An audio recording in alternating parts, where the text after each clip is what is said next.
Tom Campbell here. If you find something of significant value in our videos, please consider supporting their production through our Patreon account or through a one-time donation.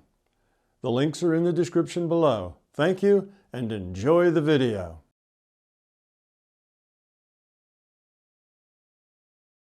Yes, let's go ahead. Yeah, all right. Carissa. Okay.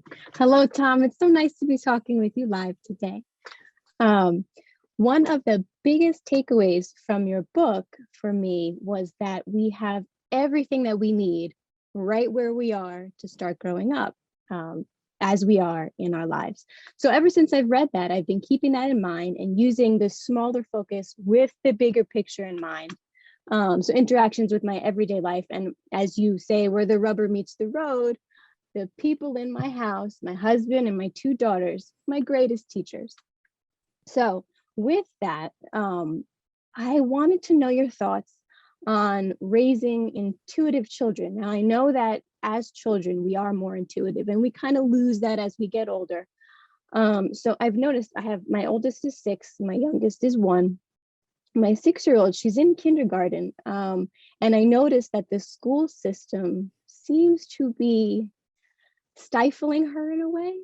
So I want to counter that, and I want to nurture her intuitive side. So we do a lot of art at home. I validate all of her emotions, you know, and I started to teach her about how she always has a choice. She always has options. So she gets very frustrated. They do so many worksheets in kindergarten, worksheets.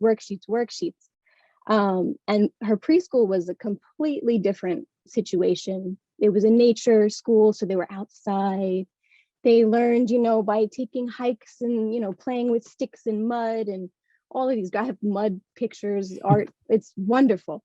But, you know, the public school system now in the town is completely different. So with her frustrations, I tell her, hey, you know, first of all, we have a no stress house. There's no pressure here.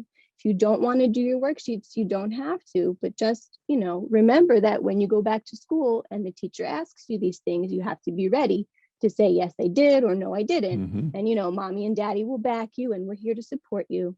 So I want her to not only know that she has options, but also to trust herself. So to build her intuition, I've been telling her to use her imagination, very much like your Tom's Park with your Imaginality. So, you know, she told me she made a wish for her birthday. She wants to fly. I mean, and who doesn't? I said, oh, well, you can't do that here, right? Because humans, we don't have wings, but you could do it in your dreams.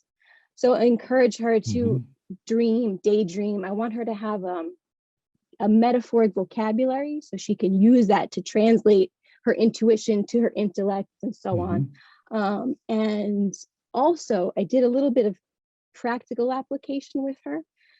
She has this night light. It's an LED light she's had since she was an infant. It was hanging on her crib. Now it's, you know, on the floor and it's fading. And I tell her, you know, one day this is going to fade and then you can make the decision. Do you want to keep it or we can get rid of it, whatever makes you happier. You know, I really want it to work. And I said, okay, remember, it's going to run out one day. But then I said to myself, you know what? Why don't you use your mind and say, get brighter, get brighter, get brighter? And she was delighted with that. So I did it. She's like, what about you, mommy? Can you do? And I said, all right, let's do it together. So we did it together, get brighter, get bright. And the thing, boop, it was like it never faded at all. And then I said, well, I better get the heck out of here before the sigh uncertainty goes away because there's 2 observers, right? So I said, you keep working on it and it's going strong. So aside from those things, what is your input, your thoughts, any pointers, any tips that I can convey to her at an age appropriate level, because she is only 6, to kind of continue that as she grows? Okay, a couple of things. One, I think you're doing most everything right. You know, all of the things you told me those are all good things to do. It's particularly good to let her know that sometimes there's 2 different sets of rules. There's the rules when she goes to school and the rules when she's at home, and that's okay. That often we have that. It doesn't mean that one set of rules is the right one and the others, you know, not, but that, you know, there's different rules, different places.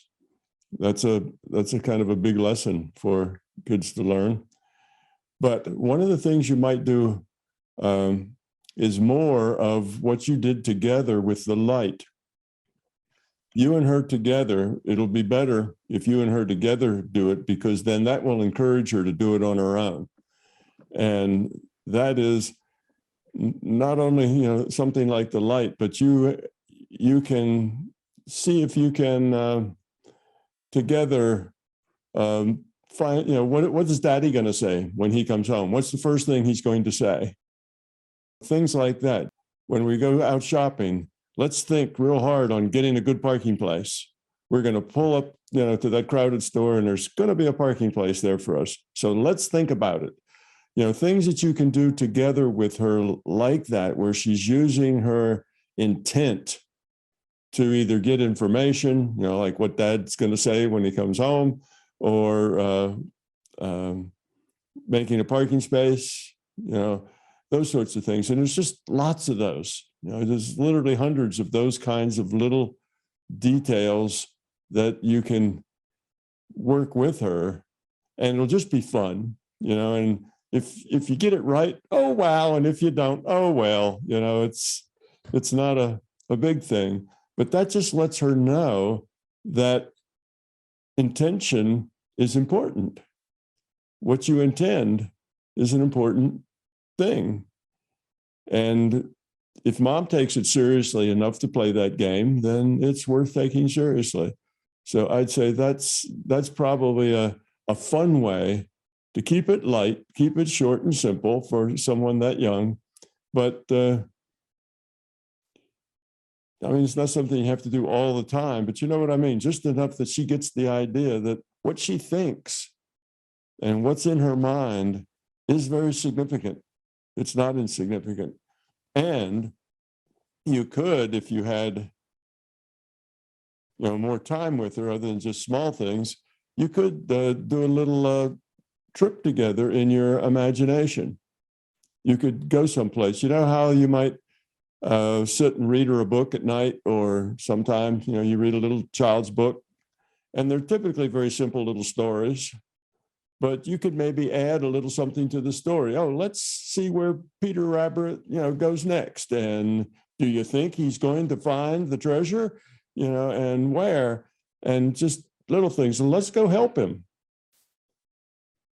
Just imaginary things that you do together. That also lets her know that her imagination is valuable and fun and should be used. Because when she's in school, the imagination is forbidden. They're not to imagine anything, So it's better to give her some experience. So you can do a little imagination, like little stories. Let's make up a little story about the boy that lives next door. Okay, let's go over and knock on his door and see if he can come out and play. And then you do that in your, in your imagination. And then he comes out, and what do? And you do various kinds of things. And, if it's very long, she'll get bored with it. But if it only lasts for 2 or 3 minutes, she'll have fun with it. So those kinds of things that you do with her is really the most important part. Not just encourage her when she does it on her own, but do them with her, so that she knows that it's okay and it's fun. And she can even be surprised when it works, when that parking space is there, and it won't always work, but that's okay too. She also needs to realize that. And next time we'll try a little harder. We'll start a little sooner. And I think you'll find she'll have fun, and it'll be a good mom-daughter, bonding kind of games to play, and it'll make the two of you closer. So those kinds of things. Now, you could even get more structured in more of a remote viewing kind of thing. Like, I have a picture here from your school book or whatever, something she's familiar with. Can you tell me what it is? You could do some of those, but with somebody very young, you can't do that very long, because they'll get bored with it pretty quickly. But to do it just once in a while, every now and again, it's still kind of fun for them to do. But you're doing pretty much all the right things. Is just let your daughter know that all of her, including her imagination, is valuable and important. Suppressing any part of herself, to suit somebody else's rules may be necessary, but it's only temporary. When you're outside of that rule set, you can be yourself. That's a good lesson. Perfect. Yes. Thank you. Thank you very much, Tom. Appreciate it.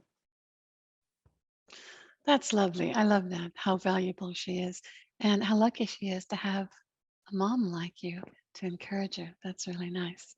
Hi, Kenny. Please go ahead. Yeah, hi. Hi, Donna. Hi, Tom. Okay, my question is about the park. And I had fun, starting to imagine, and I created a staff member who I befriended. And let's say that it becomes, unquote, real, can I start to talk to that member about the awareness that he has about we are in a virtual simulation and he's been created by me and then the LCS, and then Tom started a park, and can I talk to him about the idea that we are in a virtual reality that is a simulation? Absolutely, Kenny, you can talk to him. You treat the staff and the people you run into in Tom's Park just like people you run into here. You can talk to them about anything, and they will have their own opinions and their own ideas, and they won't always know everything. They will be trying to figure things out as well. But these characters are, in a way, just like us. I mean, we are a piece of the larger consciousness system, right? So we're a piece of that system that is interacting with free will. Well, these characters that you meet in the park are the same thing. They're a part of the system, and they also have free will in the sense that, the system that's playing them has free will, which is the same reason why we have free will. So yes, act with them just like they are people that you meet. They're no different in any way. You can talk to them about anything you want to talk to them about. But I cannot assume that they are completely aware of their purpose. No. Okay. No, you can't assume that they have any kind of special awareness. Mm-hmm. They don't. They are experiencing this virtual reality just like you are. Okay. The Tom's Park virtual reality that you are creating with the larger conscious system, they're experiencing it as you are. They don't necessarily have any special knowledge. Now you can go to some of the things in Tom's Park where you talk to the LCS or do other things, and then you can get some special knowledge there. You can do that, or you can communicate telepathically with beings who have maybe special information. Mm-hmm. But the people who are just working at the park, they're just people working at the park, just like you're a person that's come to the park to have fun and gather information. Okay, that's interesting. Okay, got it. Thank you, Tom. Mm-hmm. Hello, Fatima. Go ahead, please. Okay, thank you. Hi, Tom. I need help to answer a question that I keep receiving. So I know I am consciousness, I'm not the body, and we receive information. So basically, we receive information, our brain processes it, and then we interpret. So now sometimes I do get the question, how do you know that the information you're receiving is intuitive and true? And how can you make the difference between the intuitive thoughts and the egoistic thoughts? Like, how can you make the difference? And to me is, if I shift my awareness and I receive information instantaneous, if I just shift my awareness like this, I know I'm receiving information. And I know for some reason it's so true. I don't doubt it no matter what. And I just, maybe what I do is then I switch it to my left side brain and do little research about it in science or whatever. Mhm. And then I confirm whatever I received was true. But how to answer this question to the other based on the MBT model? Like, it's very hard when I explain to people, just shift your awareness. They go like, does she mean by shift your awareness?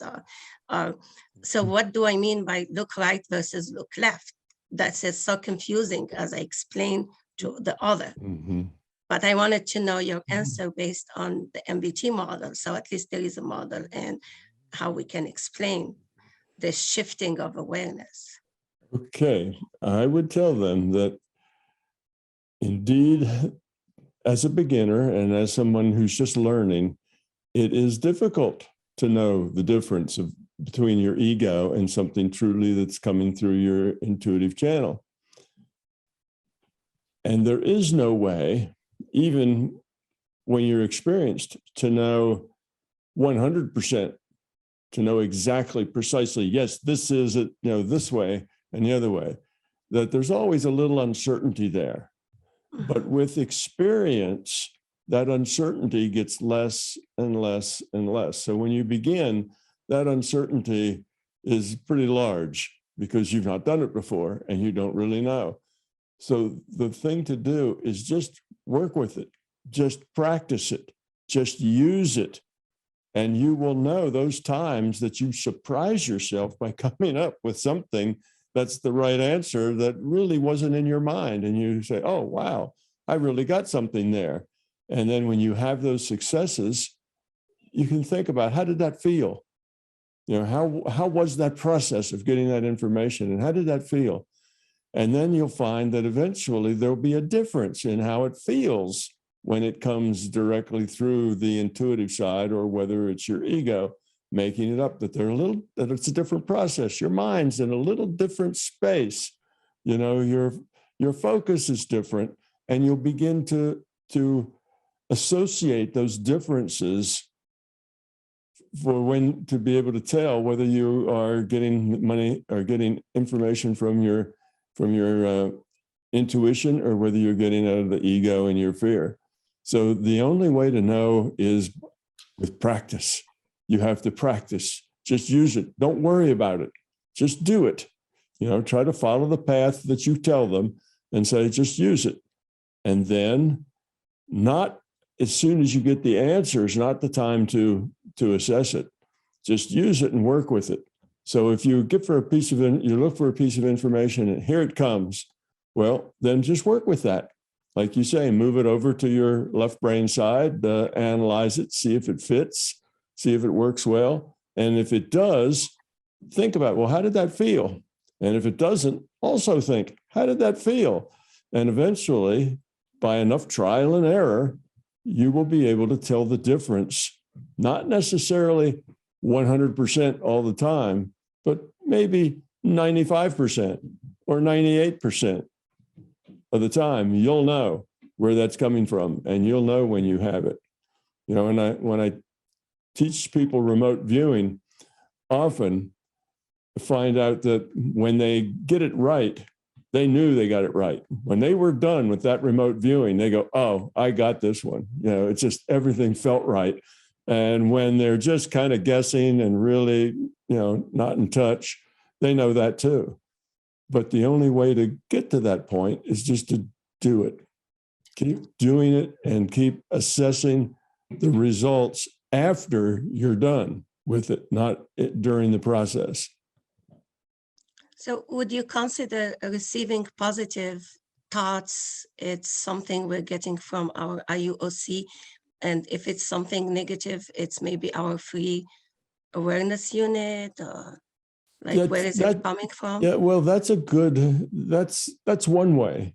That's not always going to be true, but that's probably true most of the time. Yes. That's one way to look at it, but it won't always be that way. Sometimes the LCS tells you things you really don't want to hear. It's things you need to hear, but you really don't want to hear it. And you may see that as a negative. So It's not 100%, but in general, anytime that you are thinking or feeling anything negative, that is a very high probability that that's coming from your fear. That's where the negativity comes from. Okay. Okay, thank you, Tom. Mm-hmm. Hello, Clark. Please go ahead. Hi, Tom. So I have a question about like isolation, alienation that seems like a lot of people I know seem to be experiencing. If fundamentally we are all interconnected and we are all essentially the one consciousness, then why is it that so many people don't feel that in their day-to-day lives, and they feel so disconnected, and not just in PMR as people, but on a fundamental being level even? Is that just a function of living in a physical reality where we have, discrete objects, or is that part of our growing up process? In other words, do we have to go through this feeling of feeling disconnected in order to really know what it is to be interconnected and interdependent? That feeling of being disconnected is in large part due to a person's self-centeredness. In other words, growing up, maturing is about becoming less and less self-centered. And when you become love, then you're mostly other-centered. So there's all degrees of self-centeredness and self-focus. So when it's about you, when life is mostly about you and your needs and your feelings and whether things are good for you or not good for you and how are you going to make them good for you, and when your life is centered about you, then you have a harder time connecting with other people because it's all about you. Other people are just other people out there that provide challenges for you, that'll maybe help you or maybe hurt you or maybe get in your way. But still, you see them as outside influences that affect you because the center of everything is you. So that is primarily, I think, what's going on there. So we live in a society that is not very grown up. The quality of consciousness is not real high. Most people are living their lives by having their fear make most of their choices. Most of the things they do, their reactions are based on their fear. Most people have a lot of negative feelings. They have probably 10 negative thoughts. I didn't like that. Oh, that's a pain. Oh boy, this doesn't feel good. Why did they say that? These people must be stupid, and all of that is all negative stuff. And most people probably have 10 times more negative stuff going on in their life than they do have positive stuff, thinking that, oh, isn't this lovely? This is so nice, and positive, caring thoughts. So people just tend to be self-centered because they're not very grown up yet. Matter of fact, the degree of self-centeredness is probably the best way to measure maturity or your growth. Anyhow, so I think that's a big part of it, is that if you see yourself at the center of all things, then you tend not to be connected to other people. Other people are just either benefits or liabilities that you have to deal with in the world. You don't see them as somehow connected to you, and you're all in it together. And as you grow up and let go of that self-centeredness, then that becomes more and more obvious.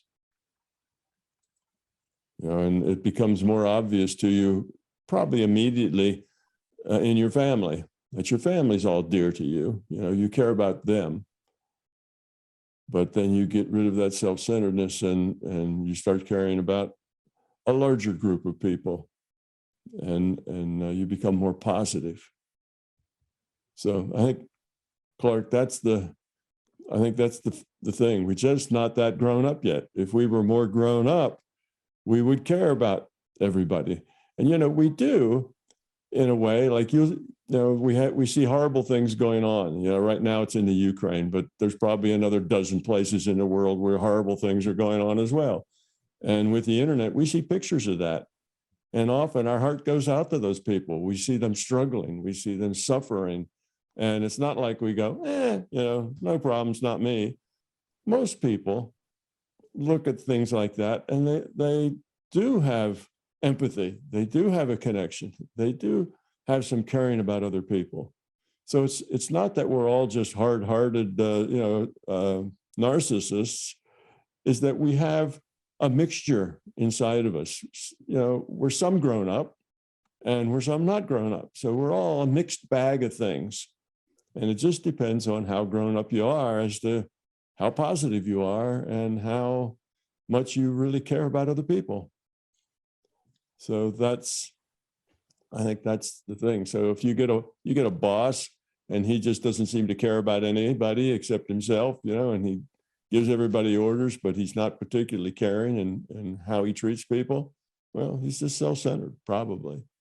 That's his life. That's his view of the world. He's at the center of it. You know, he's the master of his universe, or trying to be.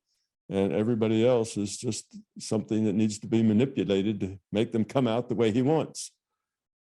Well, that's the same kind of person who, goes home and, hollers at the wife and kicks the dog. That's just the way they are. Their whole life's that way. So they particularly need somebody to say something nice to them. So when you're around people like that and they're kind of negative, those are the ones you should say, give them a compliment, say something nice to them, or just smile at them, and that'll help. Thanks, Tom. Hello, Sasha. Go ahead, please. Okay, thank you. So actually, I have a couple of questions that are related to each other. So the first one, and I'm not asking technical scientific questions or anything, but if the answer is too technical, just let me know and I'll go look it up. But I'm just curious about your experiment, because when I've heard you talk about it in other videos, you say that you expect to predict how the particles will be moving.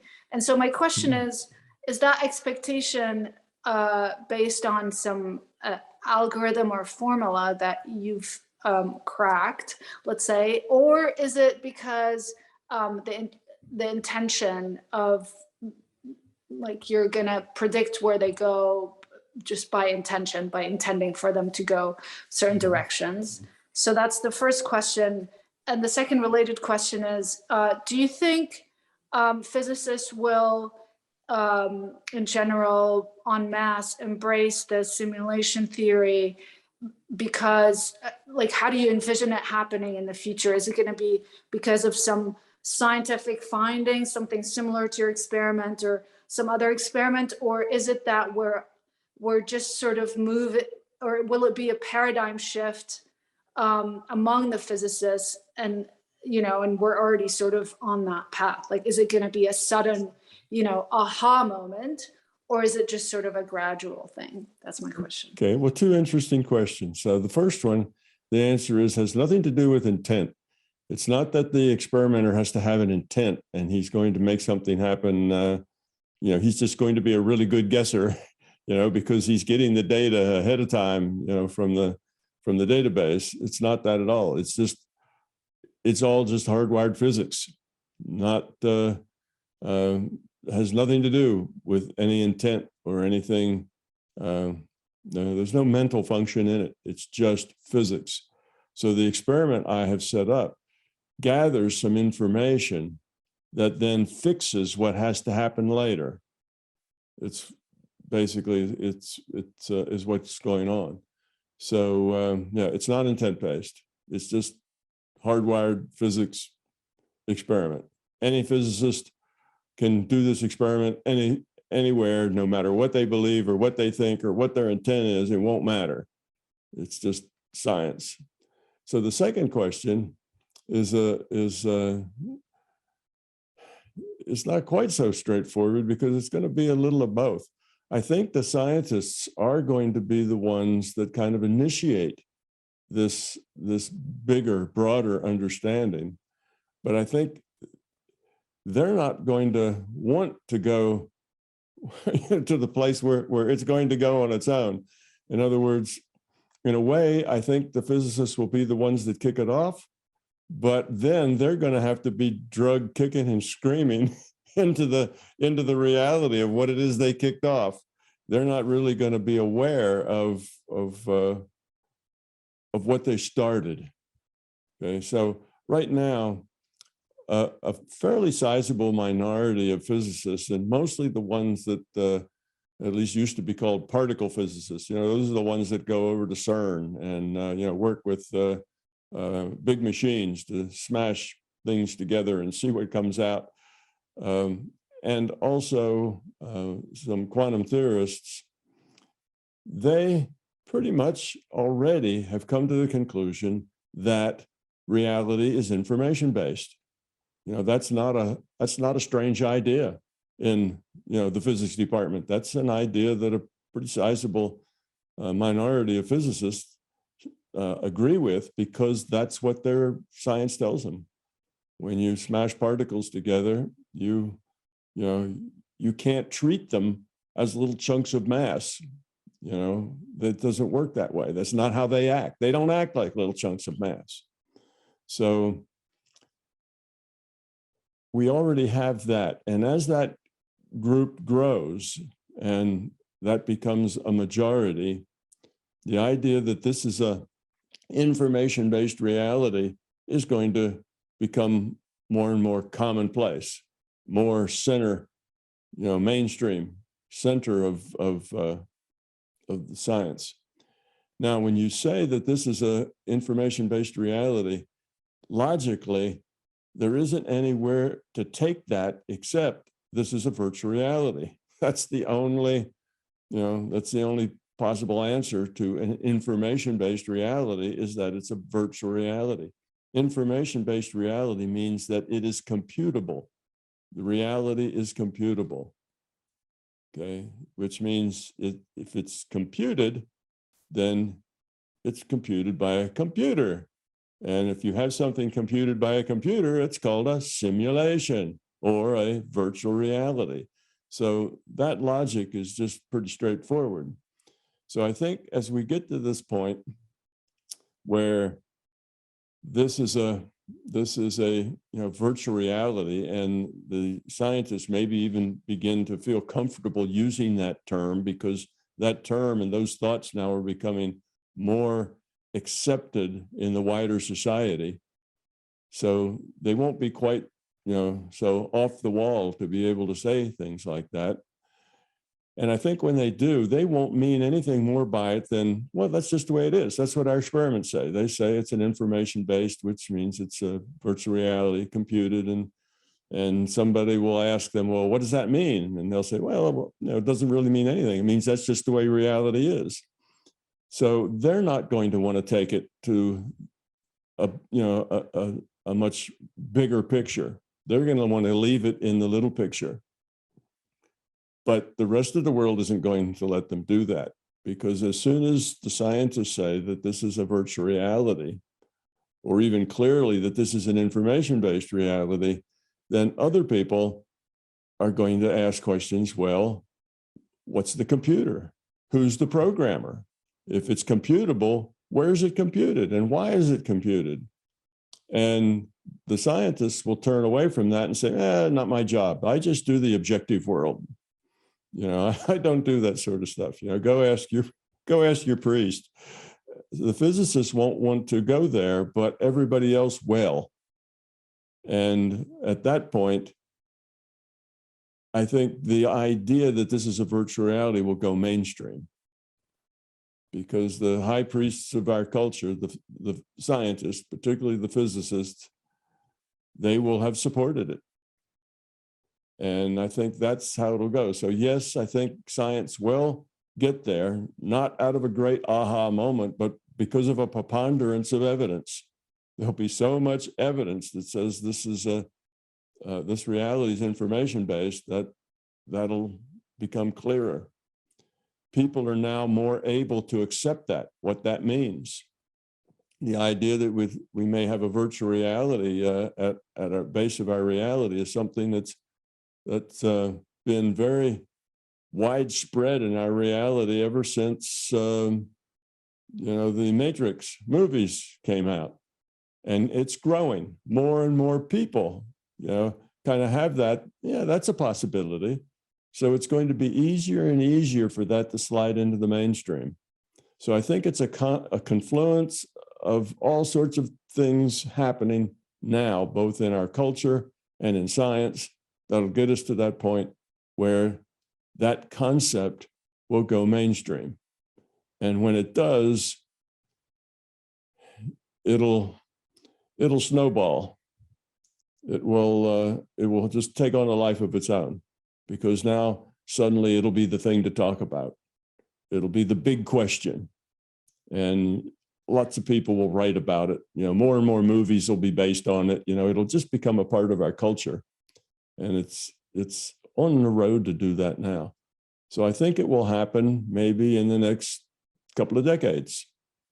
I think we're getting to that point that, look at the culture. If you'd have said 20 years ago, we live in a virtual reality, everybody would have laughed and thought you were a complete idiot to say something as crazy as that. And now if you say that out in public, probably 10 or 20% of the people that hear you will nod their heads and say, yeah, I think so too. So we're changing rather dramatically in our culture. It's becoming acceptable. And I think we don't have that long. And once we go to that point where that becomes a mainstream possibility, a mainstream thought, then that's going to generate a lot of talk and a lot of discussion and a lot of analysis. And eventually we'll come to the right answer. We may not come to the right answer first, as that you've maybe heard me say, in the beginning, we're liable to go through some turmoil, because big paradigm shifts always leave a bit of a messy wake as they come in and change. It's typically not a real neat process. So expect turmoil. Expect there's going to be pushback. There's going to be the people that say it's so, and the people that are very upset about that and say couldn't possibly be. And some of those people may even get a little nasty or a little violent, who knows. But anyhow, we'll get there. And I don't think it'll be that long. I think maybe a few decades, the process will start. And maybe 3 or 4 decades after that, the process will be done. But it is a big one as far as paradigm shifts go. We've had a lot of paradigm shifts in our understanding, that we're not at the center of the universe, that the earth is not flat. Lots of things have kind of changed our viewpoint. Darwin's theory of evolution, big paradigm shift. So we've had those, and this one is going to be 10 times bigger than all of those put together. Now, most of those took place over a century or two. That the world was round and not flat didn't all happen in a week. That happened over 2 centuries. That people finally, that idea just grew and grew and grew until it finally was obvious to most people. But this time it's not going to take 2 centuries, because everything moves faster now. The communications are so much greater now. We're all plugged in to the internet. It won't take that long, but it may take a couple of decades. But that's not so long compared to a couple of centuries. So it's going to move more quickly once it takes place. So the culture and our society has been preparing itself for us for the last I don't know, the last 30 years. You know, we've been making our own virtual realities more and more and more lifelike, to where people who experience them realize that, you know, virtual reality is just about the same as being, you know, in this reality. There's not a lot of difference between them. So it's on its way. Thank you. It's helpful. Mm-hmm. Thank you, Tom. I guess we'll either be here in 2042 or be back here in 2042. Who knows? I think what you've got going for you is the solid logic you set out in your My Big Toe. That's going to be hard to brush off. Eric was in line after Sasha, so you'll be next, Kim. Go ahead, Eric. Hello, Tom. So my question is, what's your view on routine or preventive health screenings?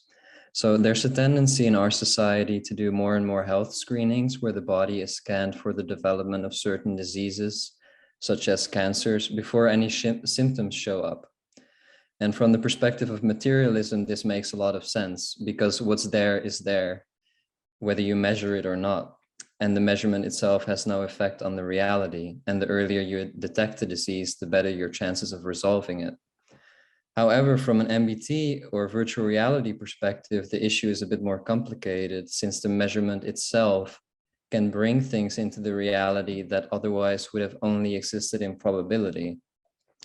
So with all of that in mind, what's your view on having routine health screenings done? Like, let's say you're young and you have no symptoms whatsoever.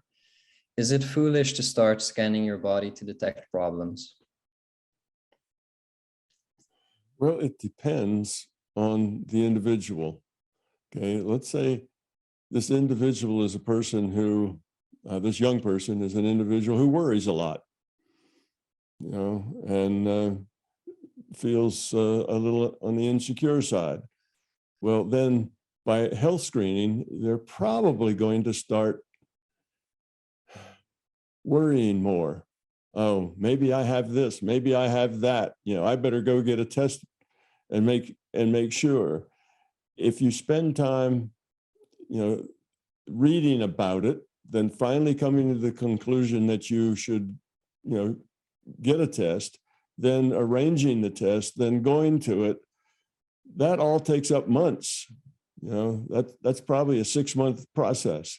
And if that 6-month process has you worried about getting cancer, well, obviously you're feeding the probability of getting cancer, because that's what you're thinking. You know, so if it's that kind of a person, then it's probably not helpful, you know, that our culture has those kinds of things. Now, on the other hand, if you're not a worried person and you don't have that kind of propensity to get into negative possibilities, you know, you don't spend your time about all the horrible things that might happen, you're a positive person. And you read about this idea that you could go in and get a test to see whether or not you had this or that. And you think, well, that's maybe a good idea, because a lot of these things, if you catch them earlier, they're easy to get rid of. It's only when you catch them late that, you know, you have such a bad result. So sure, I'll schedule one and I'll go in and have it, but it doesn't worry you. It's not something you're doing because you're afraid that you might get cancer. It's something you're doing because you think it's a rational thing to do, you know, to get these tests. Now the thing you might want to think about is the test itself going to create problems? In other words, many of these tests have X-rays involved in them. Well, we know X-rays, you know, have a problem. You know, they have side effects if you get too many. So if you say, well, I'll get this test, and then next week I'll go get another test, and then I'll go into the dentist and they'll give me some X-rays, and then I gotta, you know, have a problem. So I have to go in for a CAT scan for that. And if you keep adding all these X-rays up, then you may be doing something that's very negative for your health, just by exposing yourself to too much radiation. So in that sense, again, if you're a hypochondriac and you're going to, you know, go in and get a whole lot of things done, you have to think about the downside of the test itself. Now, if the test is an MRI, which is magnetic resonance, there are no X-rays there. And we don't really know the long-term effects of a body that has lots of high intensity magnetic fields, exposed to it. We don't really know long-term. We know that if it's an occasional thing, it doesn't seem to have a problem, but if it gets used more and more and more, those 1 in 1,000 problems start popping up a whole lot more. So in any case, it just depends on the individual and why you're doing it. Now, if we look at our whole culture and say, most of the people in the culture are fairly low quality. Most of the people in the culture have negative thoughts. They tend to have more negative thoughts than positive thoughts. Most of the people in the culture are worried about all sorts of things. So will it have for the culture, will it have a bigger negative effect or a bigger positive effect? Well, that would be hard to say, but maybe, there might be a propensity towards a negative effect just in our culture, but it wouldn't be the thing itself that's the problem. The problem would be we have a culture full of worriers, full of people who have negative thoughts and focus on the terrible things that might happen rather than focus on the wonderful things that might happen. So in that case, yes, there could be a negative there culture-wide, but on the other hand, people who are negative tend to have a lot more anxiety and a lot more stress. That hurts their health as well. They're constantly doing things to damage their own health, and they're not aware of it. This would just be one more thing that their negativity would, one more way for their negativity to come back and bite them. So is that a bad thing, or is that just another piece of feedback that they get to help them change? So I don't fault the culture for it. Yes, some people might get hurt by it. Other people will be helped. The person who is not a worrier, who says, well, I'll go get a check just to make sure, so I'll catch this stuff early, then they'd probably be helped by it, because some number of those people are going to find things and find them earlier and get rid of them, and no more trouble. You see, so in that way, it's a good thing. So you really can't say in general that it's a really good thing or bad thing. It kind of is what it is. It's where our culture is now. It's going to hurt some people. It's going to help some people. As always, what's the solution? Get rid of your fear. Become a positive person, right? That's the solution. And then those things won't bother you. So I don't know if I've just given you more confusion or whether I've given you any help, but there's not a right answer to it. It's just, all right, it's a change in our culture. It'll help some, hurt some. We hope it'll help more than it hurts. That's the idea. That's what the people believe who put it out there. They think they're going to be helping more people than they hurt. But it's going to be more X-rays, more radiation that people are going to absorb. That's not so good. But if somebody finds a tumor someplace and gets rid of it before it spreads, well, that is good. It's the culture we live in. You'll always do best by getting rid of your fear and going through whatever your culture's like, with a positive attitude. So I don't know if that helps you or not, Eric. Yeah, no, that makes sense. It kind of confirms what I thought, that it's actually pretty complex. But two additional thoughts that I had is that if you are a positive person and you do the tests and then something positive comes out, then that's also fixated in the reality. So that's actually a good thing then. Mm-hmm. If the tests picks out a positive random draw. But another thing that I notice is that oftentimes the test itself creates the anxiety, because sometimes you don't even think about certain health issues that you may have. And then just the mere fact that, oh, the doctor wants me to do this test now, you think like, oh, something negative may come out of it. whereas Mhm. otherwise you wouldn't even think of it. Right. And so I guess that's just a few more things to complicate the situation. Exactly. In other words, we live in circumstances, in an environment that sometimes has bad things happen.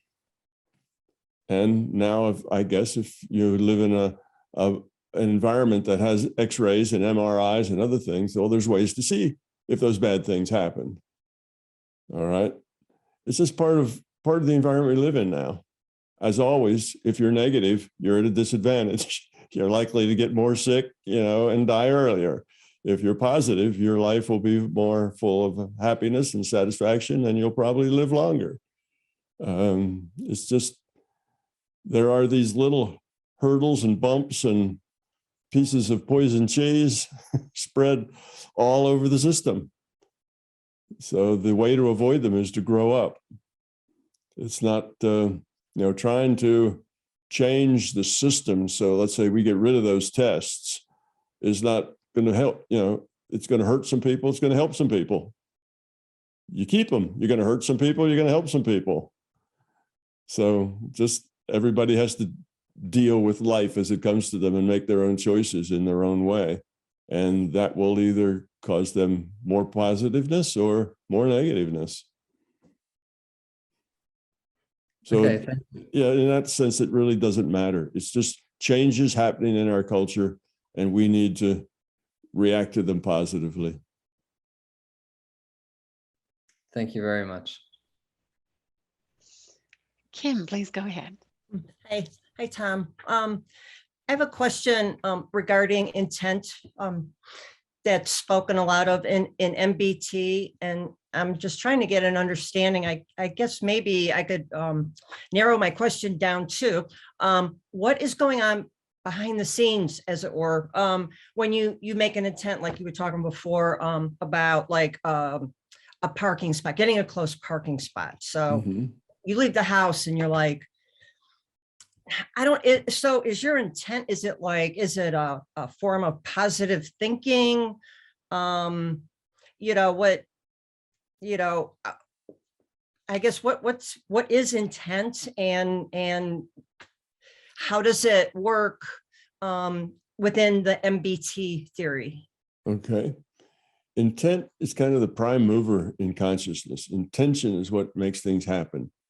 Nothing happens if there's no intent, then nothing happens. So intent is the push or the force or the thing that creates change in consciousness.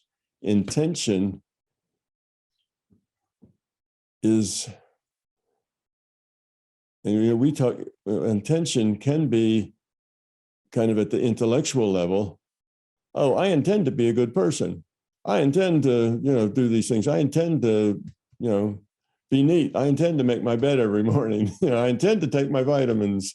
We can have all these intentions. I intend to lose weight, but that's what that's not the intention I'm talking about. That's an intellectual intention. Okay, the intention I'm talking about is at the being level, at the intuitive level. It's what's beneath, it's at a deeper level than just the intellectual intent. So you can have an intellectual intent. Oh, I'd like to have a parking space, but it's not going to do much good. It's not likely to modify future probability very much because it's coming from the intellect.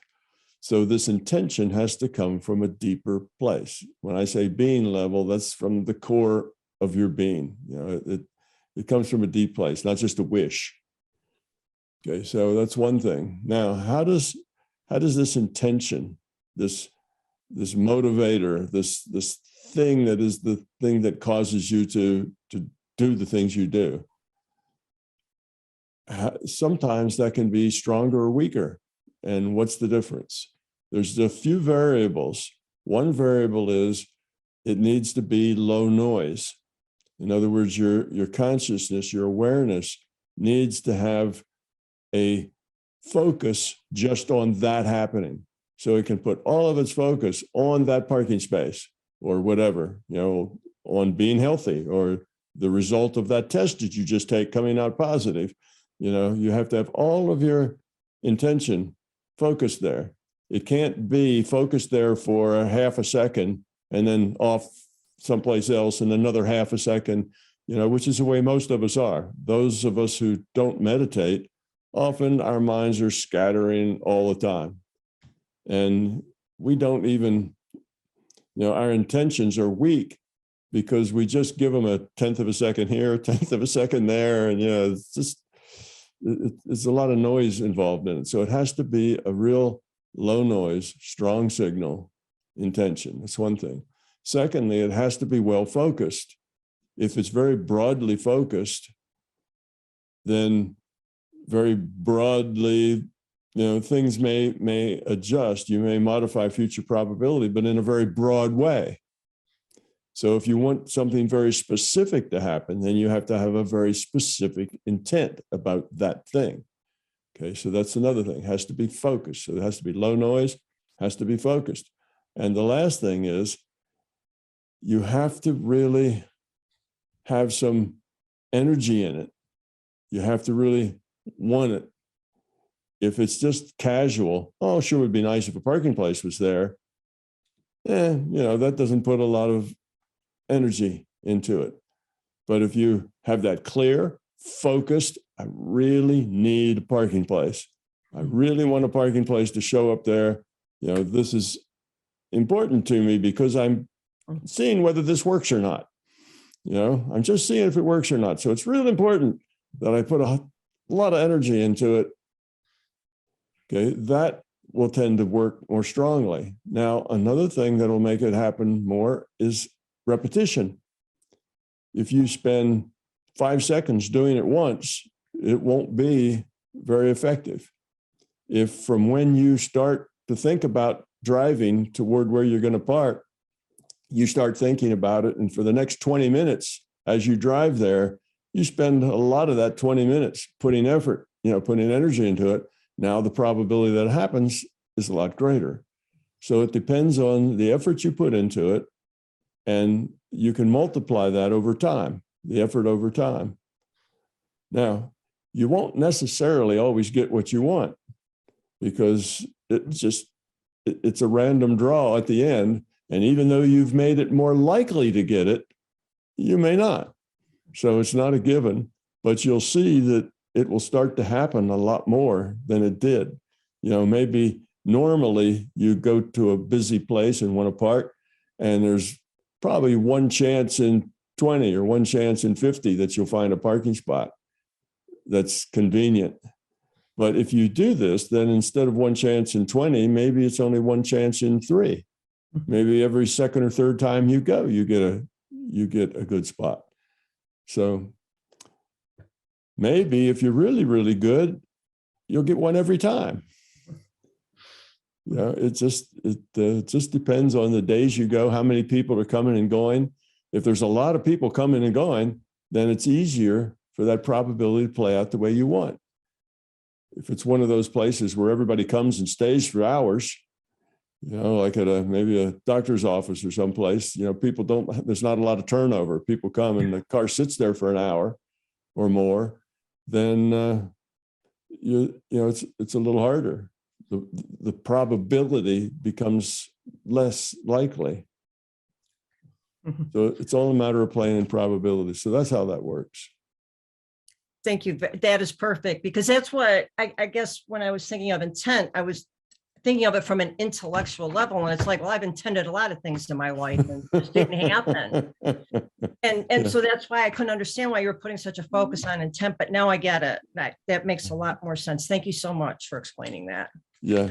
Hugely helpful. That intellectual intent is sort of like throwing a penny into the wishing well. Oh, I wish somebody would give me $1 million. Well, it's not likely. That's going to happen. There's no energy put in it. There's no effort put in it. There's no focus. There's no clarity, and your mind is noisy. It's not something you put your thought into. But when you really focus that intent and keep that intent there, or do it many times, you'll begin to see that it often makes a difference. Changes the probability. You become a luckier person. I would love that. Thank you very much. Hi, Mariana. Go ahead, please. Hi, Tom. Good to see you. Mm. I'm American Ukrainian, and Ukraine is having her darkest hours right now. So many people tune out. This is too hard for them to handle. So this is the way for them to stay balanced. I can't do that because I have relatives there, so I have to be present for them. There's a lot of darkness going on right now and the lowest entropy. So I've been wondering how to process something like this and to stay balanced and remain helpful and productive. Stay positive. Always stay positive. If you get angry, if you get depressed, if you get upset, if you have a lot of anxiety, that's not helpful to you or to them. If you stay positive, put your intention into positive things happening, well, then that just modifies the probability just a little bit more that that positive thing's going to happen. So if you worry and think about all the horrible things that might happen, it's going to put a little more probability into those horrible things happening. So you need to stay positive and do it with, you won't have trouble doing it with passion because this is something that you're very close to. So you will have a lot of oomph into the, a lot of push into your intention. So that will be easy for you in this case. But keep your mind clear. Don't let your mind be jumping around and don't let it worry. Just stay positive, and then you're doing as much as you can do. I mean, other than that, you can do like the rest of us. You can send some money, to help out. You can, depends on where you live. You can maybe open your home, to a refugee or something. So there's maybe a few things you can do, but for most of us, we're not in a situation to physically actually do anything other than maybe contribute some of our resources. But you can do a little more than that because you can contribute that strong feeling you have, that strong positive feeling toward things working out. Your intent will be stronger than somebody who doesn't have your background, because it'll mean more to you. The more it means to you, the more oomph that you put in it. So just stay positive. If you find yourself drifting into negativity, just stop it and say, that's not helpful. Arthur, go ahead, please. Hello. Can we say our free will and love being the answer were not choices made by the LCS? They're just the way things are supposed to be? You're saying is the fact that lowering entropy is the fundamental, I'm saying that the fact that we have free will and also that love is the answer, they're not like choices like made by the LCS. They're just the way things are. Yeah, it's just the way things are. That's not a choice. It's not like the LCS could have said, well, instead of that, let's do something else. It's entropy. That comes from the fact that positivity and that love is the low entropy solution. Yeah. And the lowest entropy solution is always that positivity and love. So lowering entropy is the way the system evolves and does not, de-evolve or die. So yeah, it's just natural. It's just a fundamental part of the way things are that we end up with love is the answer. It's because it's an information system and because it evolves by lowering its entropy. That's what drives that. Yes, it's just natural part of the system. And also our free will, right? It had to give us free will. It's not a choice, because if we don't have free will, the system can't evolve, right? Right, exactly.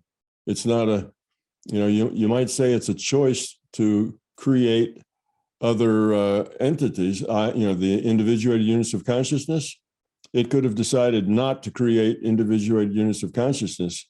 But once it decides that it needs that in order to continue to evolve, that that's part of its evolutionary process, and it'll evolve more quickly and more surely by doing that, then it can't create an IUOC without free will, because that wouldn't do anything. That does, it doesn't help any. So this is what I mean. So evolution kind of forces the LCS to give us free will, right? Yes. Yeah. Absolutely. Okay. Yeah, that was just a curiosity. Mm-hmm.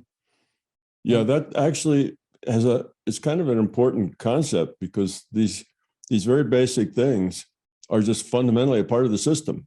They're not choices. Choice, right? Yeah, they're not choices. It's not that somebody decide, oh, let's make a system like this. It's the system itself. Yeah, I know. Requires those things. Just philosophically beautiful to understand that. Yeah. Mm-hmm. Hello, Lior. Go ahead, please. Tom, I've been reading your book actually very, very late in the game, like 10 years after watching your videos. I finally read your book, but better late than never, right? And I find it really incredible. I mean, I thought I wouldn't see anything new there because I've listened to so many of your lectures, but there are some ideas that I haven't heard before. And I like how it's all condensed, but it's like, it's all explained like, anyway, I find it an incredible book. I'm just amazed it's not being talked about everywhere and by everyone. I don't know, it's just, the ideas, they are amazing to me. And I was just wondering, in the years since you wrote it, I think I'm reading the updated edition from 2007, but I was wondering, it's still 15 years ago. So I'm just wondering, since you wrote it, are there any, I'm about halfway through the book, so are there any ideas or big concepts that you have there that you see differently, that you've changed your mind about, that you've learned much more about? Because, for example, I noticed that you talk about the AUM, and I've never heard this acronym before, only when I read the book. I know the LCS, and I realize it's the same thing. You changed it from AUM to LCS. I guess it's just a cosmetic change.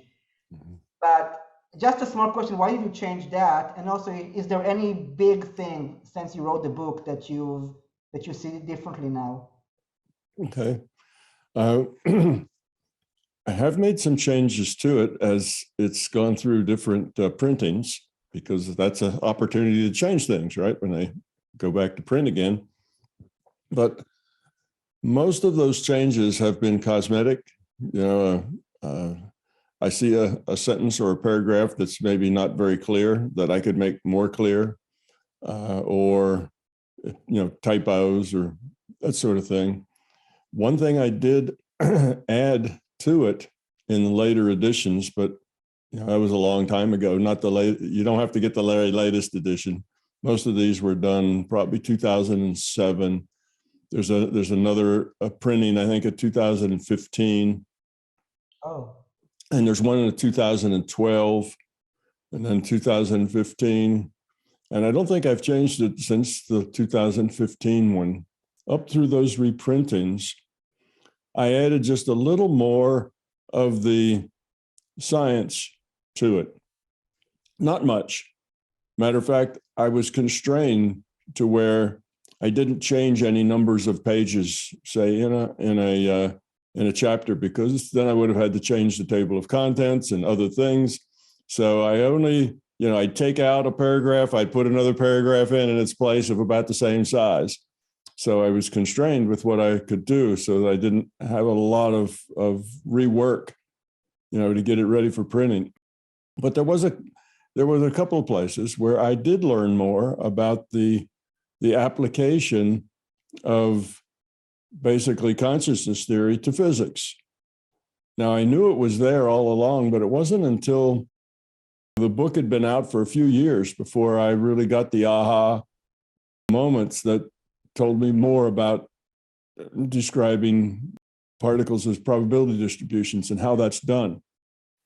So I added a little bit of that to the book. But again, the book is 98% exactly the same way it was on the first publication, other than a lot of typos and minor details were cleaned up. That extra 2 or 3% is mostly the science that I added to it to make that a little more clear. Because when I wrote it the first time, in my mind, I knew these things had to work out this way. I knew you'd have to derive physics, from this, from this understanding of consciousness, but I didn't really know the details of it. Then later, as those details became known to me, I stuck some of them in the book. But still, you'll notice that most of the science, most of the physics is not in the book, but it's in the YouTube videos. And part of that's on purpose. I didn't want the book to be very sciencey. I want the book to be something that everybody can read and everybody can understand. And I know maybe I didn't achieve that. There's a lot of people who have a hard time reading that book because it's very dense with information. But it's not because the science is too deep or the math is too deep. I tried to keep all that out of it so that most people could read it, easily. So that's why there's not a whole lot of science in the books. Books is just not a place, a book that's meant for everybody is not a place to go into a lot of detailed science. So most of that's in the YouTube. But did I actually, have I changed anything? Is there anything I said in the book that I said, oops, wish I hadn't have said that? No, there's nothing that I have changed that I thought that I put in there the very first time that I thought was wrong and needed to be changed. A few things I thought I could have said a little better, and I could have improved the quality of the writing here and there, which I did on rewrites, but no, nothing really changed as far as going from one to the other.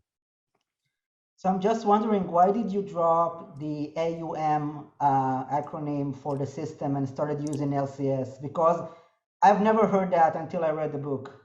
Well, Partly it's because I put that AUM in there because that's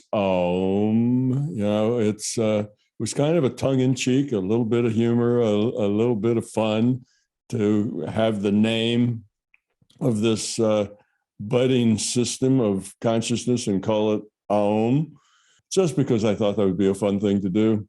But then when talking about it later, I found out that was difficult. People couldn't connect with that very well. Aum, what's that? What does that mean? And you tell them, and then 30 seconds later, they wouldn't know what it meant again. It was hard for people to keep that acronym in their mind. It wasn't as obvious. So what I did is I switched it to something more obvious, larger consciousness system. Everybody could remember that because that's exactly what it is. It's the larger consciousness system. So I let go of the cute little Aum that was, that was fun to put in, and changed it to something that was easier for people to deal with. So that's why I changed the language to the LCS. Right. I mean, I just switched in my head. I say, I didn't read it as Aum, I read it as AUM because I'm used to LCS. So say LUM equals LCS. It's the same thing. Yeah, same thing. Exactly same thing. LCS is just a little easier for most people to remember and understand. And AUM was just difficult for people to work with. So I'm waiting for your next book, and I promise I'll read that one as soon as it comes. Yeah. Well, it's good you got around to it eventually, and I find it interesting that the impression you had of it that when you read it, there was a lot more and a lot more depth there to the basic understanding of where all this comes from, than what you got just from looking at the videos, which is the way it should be. The books kind of represent the theory, and the YouTube videos, though I talk about the theory, I never talk about them in the same detail that's in the books. Yeah, I'm really enjoying it, and it really opens my mind even more so. So thank you. Mm-hmm. Kenny, Hi.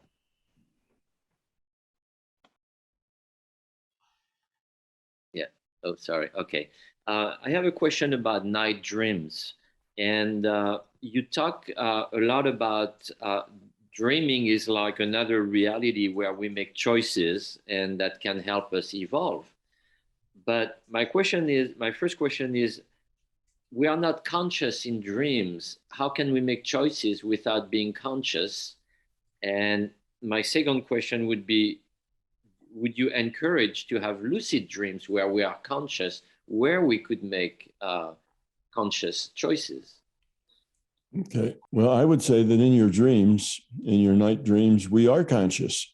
You are conscious in those dreams. You make choices. You dream that you're in this in a situation and you have to figure out. You dream that you're being chased by a monster, or you dream that you're well, it's kind of standard dreams that people have.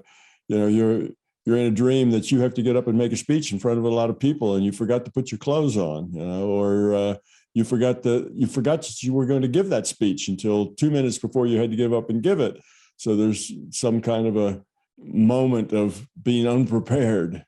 That's kind of the typical "I'm unprepared" dream that most people have. It's a dream that's born out of our stress, so. But you're making choices. You have to make a choice there. Do you get up and give your best speech anyway, or do you just turn around and run away and hide? What do you do? These are all choices. But what you're confusing with your conscious is your intellect.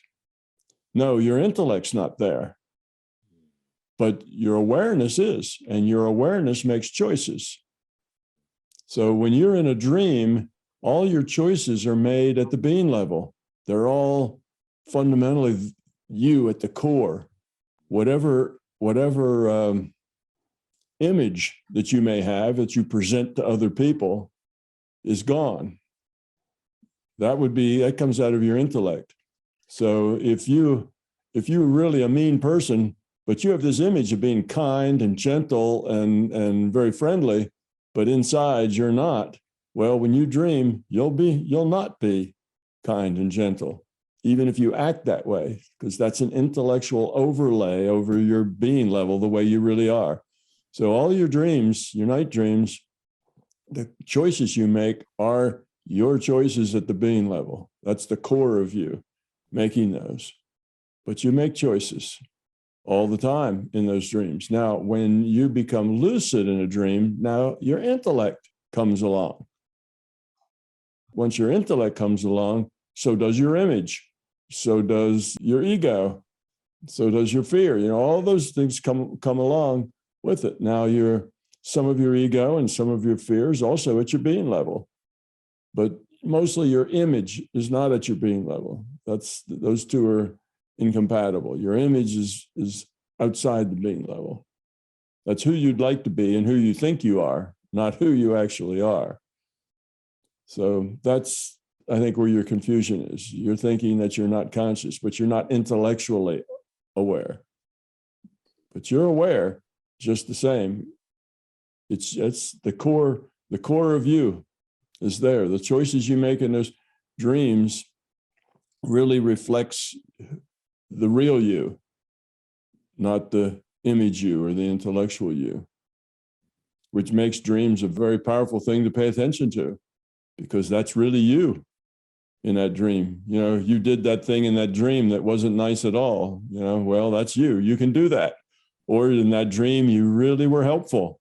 That's you. Whereas out in the physical world, it's not necessarily you. It's mostly your image. So you would say that having lucid dream is not that helpful in a way because you are bringing your intellect with it. Well, I wouldn't actually put it that way. I'd say that they're just two different things. So if you have just a regular dream, that's very useful just because it's the authentic you, and you can learn from that. And the system uses that authenticity to give you tests to see just where you are. If you do a lucid dream, now that puts your intellect in charge of that dreaming process, And now you can do things that you intend to do, that your intellect intends to do, like, oh, let's go over to grandma's house and see what grandma's doing. Oh, I can go check out, now it's like remote viewing, out of body, all those things become accessible. Oh, let's go explore the dark side of the moon, or what's happening, to Uncle Fred, who's been dead for a decade. Let's go talk to him. There are things you can do once that intellect comes in and becomes the director of what you do. But now your interactions aren't necessarily going to be the real you. They're not necessarily going to be the authentic you. They're going to be who your intellect thinks you are. Yeah. So you think it would be serving a little bit more my ego to go and check this and that, as opposed to a real growth in my choices in the dream? Not necessarily. I think you can learn things both ways.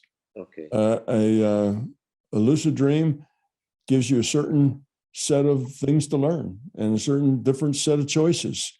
Just like when you're here in this physical reality. Well, that's the image you as well, but you can learn a lot here.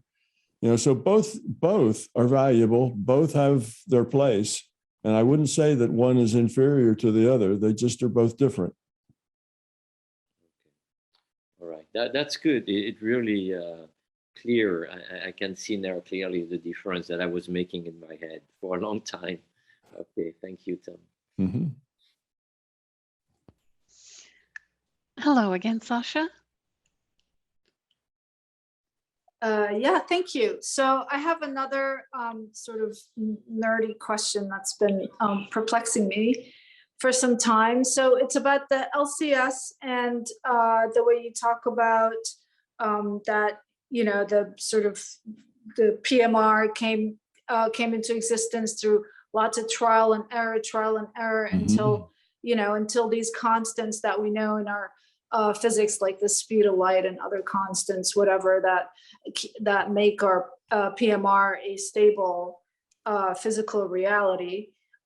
So my question is, when scientists in the PMR do science and they do trial and error until they discover something, it's a discovery. And a discovery basically is, by definition, you discover something that pre-existed, that was already there. So my question is, when the LCS discovered that the speed of light and other constants are actually what make for a stable PMR, I mean, doesn't that sort of raise the question that sort of these constants pre-existed?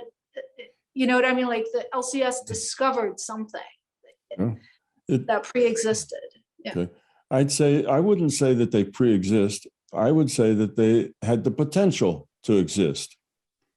It's not that they were there whole, just waiting for somebody to uncover them, so much as they had the potential to exist. In other words, there was some set of constants that would just balance, just perfectly balance, so that our universe could stay stable. That was a possibility. That was a possibility, and had, I guess, a probability associated with it. And the system then, through trial and error, tried to find them.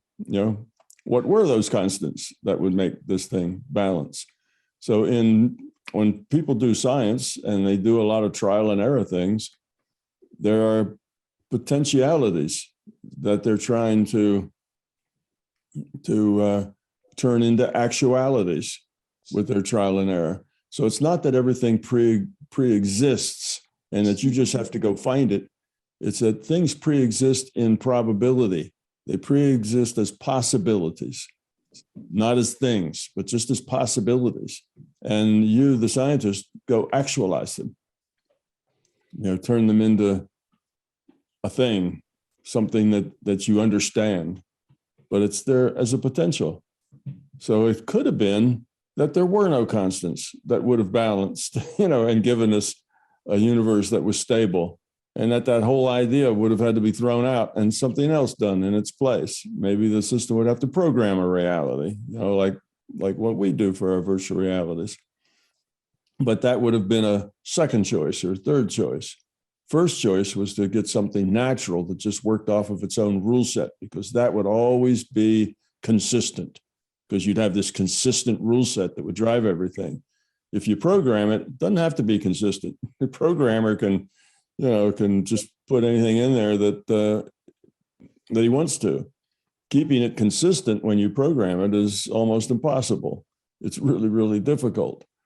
So, you see if you can't find things that work. So the potentiality was there.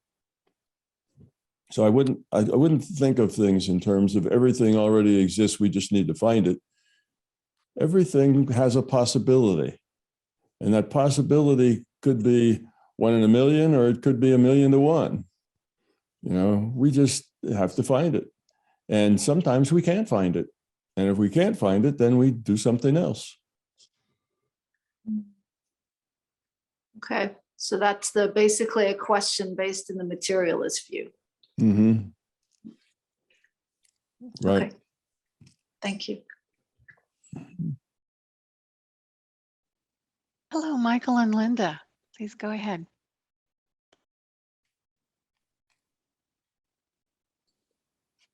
Okay, yeah.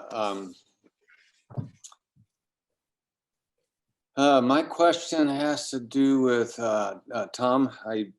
Linda and I both actually, but for a long time, going back into the 70s, it's made sense to me that if we live more in a manner that is not damaging to the rule set or the earth, whatever you want to call it, such as how we eat, the food we consume. It's always made sense to me to try to do that as much as possible, which is almost impossible when you have to work in the real world, like me running chainsaws and such.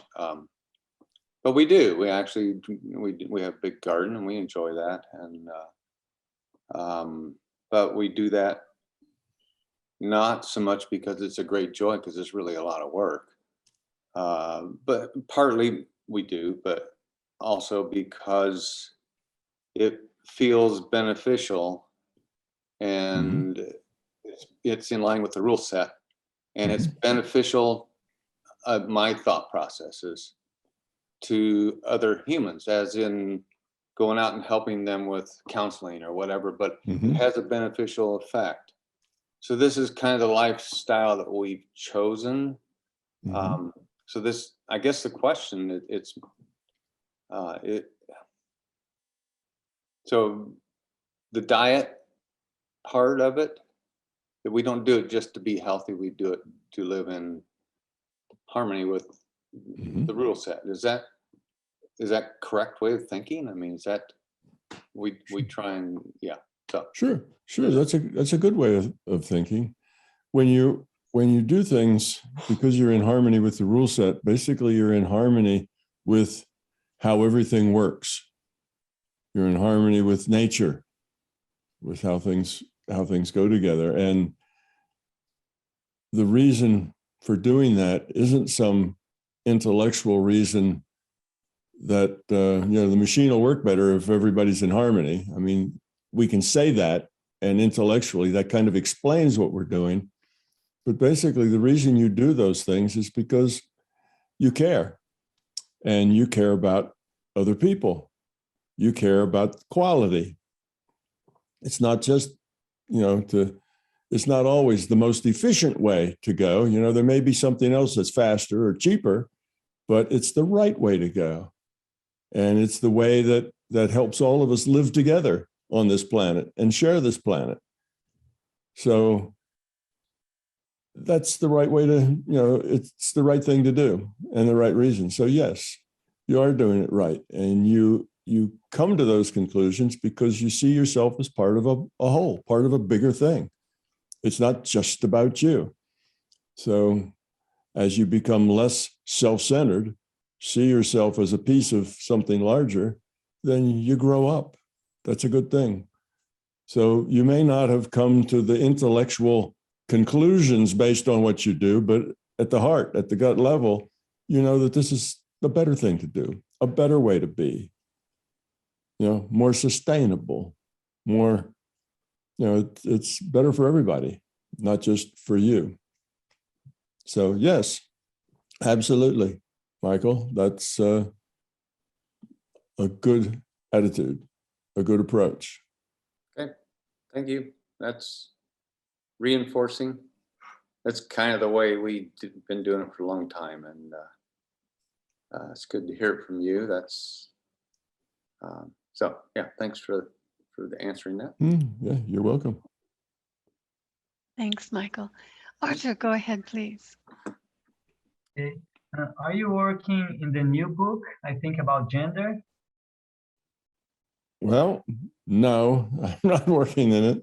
I still think about it. I'm still thinking, I'm still planning chapters and things I'm going to say and so on. So it's still active in my mind, but I have not actually been working on putting it all in words and chapters and that sort of thing, other than just mentally. So I have been structuring it, and I have been adding things and whatever in my mind as I go, but I just haven't had the time. And part of the problem is that it's probably just the way I am as far as writing goes. I know some of these authors out there, particularly if they're in like the fantasy realm or something, that they'll have 5 books going all at the same time, you know, and they're writing all 5 of them all at once. I don't work like that too well. I need to get focused on what it is I'm doing and stay focused in it for hours at a time. And right now, all of my extra time comes in little bitty chunks, you know, an hour here, an hour there, 15 minutes someplace else. And I just have a hard time getting much done that way. I need to get to a point where I can sit down and for, you know, 4 hours, 5 hours, 6 hours, just focus on this one thing. But I can't do that. If I focus on one thing for 5 hours, I've got, you know, an extra 200 emails that have come in during those 5 hours that I need to deal with. So I'm having trouble finding the time to take big blocks of time away from everything else to do that. But it will slow down sooner or later, you know, it'll slow down. And as it does slow down, I will be able to spend more time on it. So I'm still intending to write it. I haven't given up on it. It's just not quite, it doesn't seem quite the time yet. Okay, great.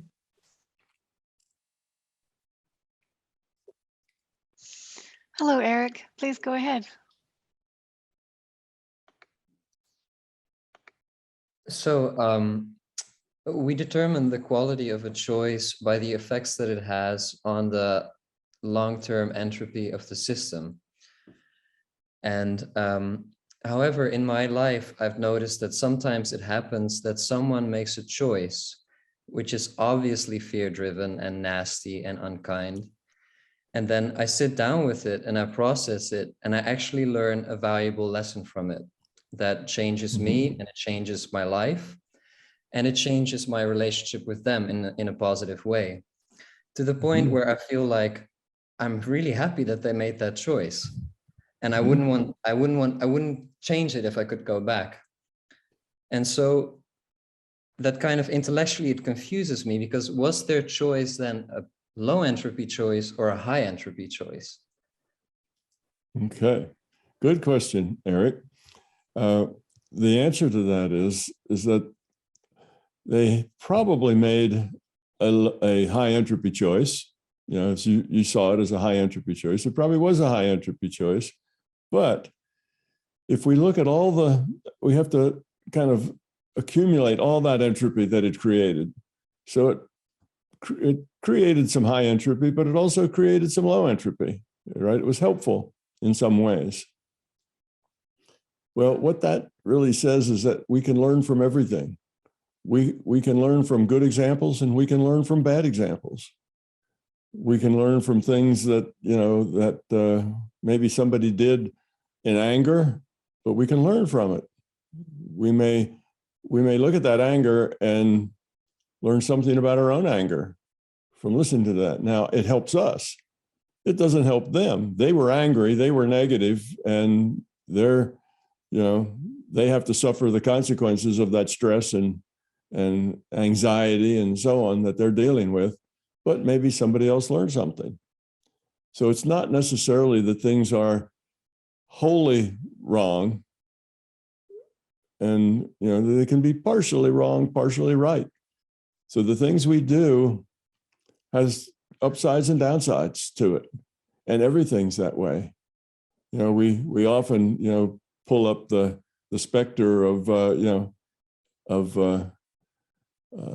Adolf, you know, in his quest to control, and we think, what a horrible person. All he did was hurt. You know, he created so much damage, so many dead people, so much bad energy, and so on. But he now, that his name comes up very often because he is our best bad example of you know, where that kind of attitude leads you. So he's become a great bad example. And a lot of people, if they think about you know, dictatorship or totalitarianism or authoritarianism, you know, up comes Adolf as an example of what not to be and why not to be that way. So if we can add that positive effect, it's still probably not going to overcome the negative effect, you know, if you're trying to balance things out. But yes, things can have both positive and negative. They're not purely one thing or another. Just because you do something out of anger doesn't mean that it can't be helpful. It just means that it wasn't helpful to you because you got angry, but it might be helpful to somebody else. And just because you forced something to happen, you know, I know all these people should act like this and be like this, and I'm going to overrun their free will and make them be that way. Well, okay, you overrun their free will and you make them be that way, and it turns out that really was a good way for them to be. And later they all thank you and say, oh yeah, we needed that. You know, that helped us out a lot. Well, in that case, you know, fine, you get credited for the lower entropy, but you also have the higher entropy in that you overran other people's free will. So, you know, the things we do have a long trail. When we sum that entropy out, that goes on. You know, that goes on. And rarely is everything either black or white.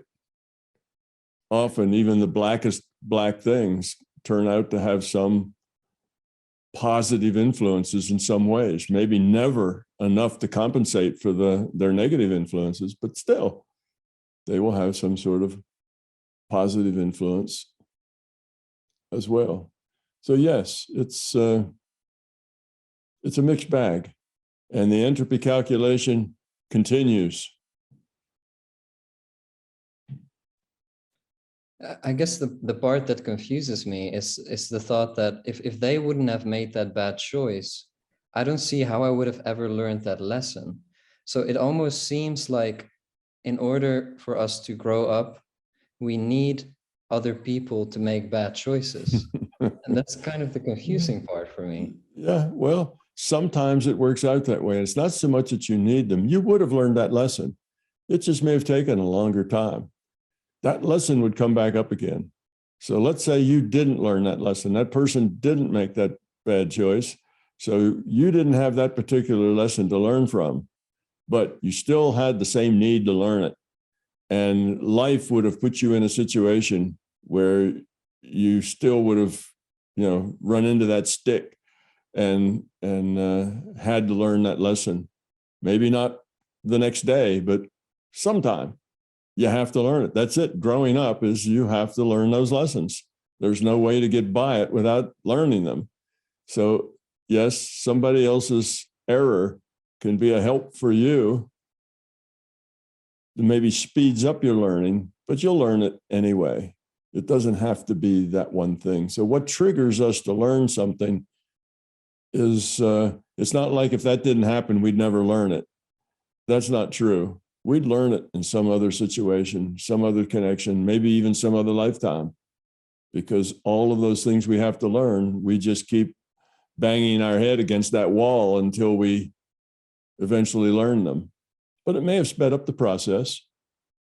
And somebody being negative may have dragged out the process. You may have been ready to learn something, and then somebody did something really mean to you, and you change your mind and you don't learn it. They may stop you from learning something too. That's just, again, it's the soup we live in here, this social Brownian motion soup that we live in. We're all interacting with each other. And sometimes the bounces and bangs we get when we bump into each other and each other's ideas and each other's problems and each other's beauty and all that stuff, it changes us. Sometimes for the better, sometimes for the worse. But then you'll bump into something else. So you'll always get another chance to learn it. It's just the way the system works. The system doesn't come out and say, okay, Eric, this is a lesson for you. You need to learn such and such. Life just happens. And when you run into things, you have opportunities to learn. And most of the time, we kind of pass the opportunities by because learning's difficult. But sometimes we reach out and we grab it. And we get this constant churn of the stew we're in for all these opportunities that come and go all the time for us to learn. And if you think about it, this thing that you learned because of this bad behavior, you probably had 4 or 5 other opportunities to learn that in the past. You could have learned it earlier. This wasn't your first opportunity. It's probably not your first go round, but it happens to be the one that just hit you at the right time when your mind was at the right place for it all to fall together and aha, I see it. But there were probably a dozen others where you had that opportunity to learn that you passed by. And had you passed this one by too, there'd still be another one. Yeah, that makes sense. Okay, I guess that kind of solves it. Thank you. Mm-hmm. Hello, Izzy. Please go ahead. I don't see Tom. Hi, Tom. I'm sorry about my English. English is not my first language. It's an honor to be able to be here and be able to ask a question to Tom. This question, it could be a little bit personal. It's a little personal, but maybe also can help other people that maybe find themselves in the same situation. I don't see Tom. I don't know why. It's okay if I don't see him? Yeah. Okay. So how can I explain it? When I was a child and a teenager, I had a lot of extra sensorial things, happenings. I heard things that people in my household won't hear and things like that a lot. Obviously, I was born in the 60s. Therefore, for my family, I was just crazy. I was just a mad person.